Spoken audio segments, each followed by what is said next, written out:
Ito, may customer tayo.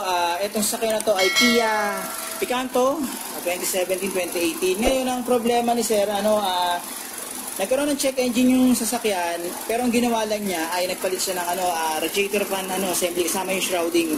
So, akala ko baka may problema sa ECT or baka may nakalimutan lang siyang connector, pero sigurado naman siya na nakapit niya lahat ng connector, wala namang problema. Ngayon, yung in-scan ko, ang nakuha ko ay system tooling.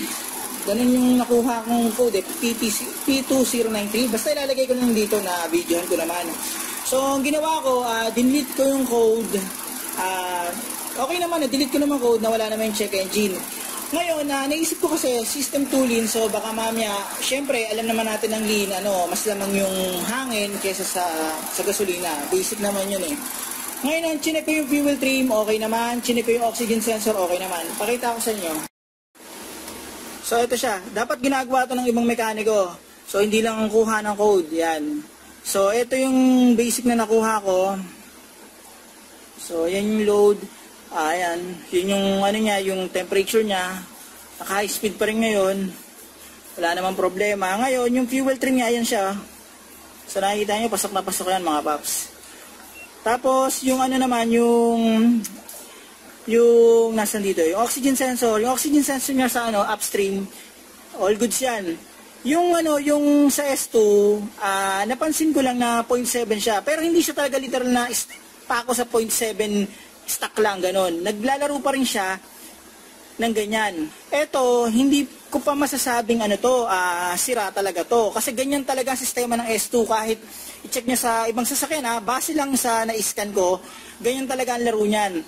So eto, maglalaro na ng malayo yan ng 0.1 hanggang 0.9 kapag sobrang init na ng makina. Siguro, i-drive mo ng mga 2 hours para sigurado makikita yung maglalaro yan. Pero hindi ibig sabihin yan, sira na yan. Eto naman kasi ang kinagandahan ng mga oxygen sensor ngayon, kapag nasira yan, o kaya mali binabato niyan, ilang drive cycle lang, magbabato na ng ng check engine yan. Tapos ang ibabatong check engine yan, ang makukuhang code ay related sa oxygen sensor. Hindi pa natin masabi kung ang dahilan nun ay dahil dito, dahil nawala na yung check engine, nabura na eh. So, ang gagawin na lang dito ni Sir, drive lang ng i-drive yan, tignan ko lalabas yun. Pero, hindi mo masasabi na yun ang sira. Usually naman kasi, kapag ganito, halimbawa talagang pasira na to, ang mangyari dyan, alam niyo na ito, nabanggit ko na sa dating video to, na lalakas ang konsumo nyo sa gasolina. Sigurado yan. So, yan siya. May mga napakita na rin ako dati kung ano talaga totoong itsura ng sirang ganito.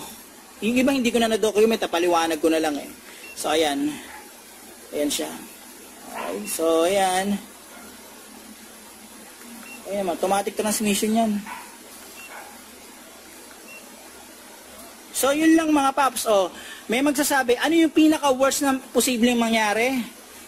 Hindi ko masasabi dito kasi bata pa odometer nito. Pero ang worst scenario na mangyayari dito, yung pinaka-worst, kapag napalitan, halimbawa, lumala na yung sira nung sensor 2. Tapos, napalitan na yung sensor 2, di okay na. Tapos, biglang lumabas na naman, o kaya related sa sensor 2. Gaya ng dating na-scan ko, related na siya sa CATCON. So, pwede nyo yung gawin, palinisan ng cat converter or palitan. Pero, hindi mo na yun kasi bata pa odometer nito eh.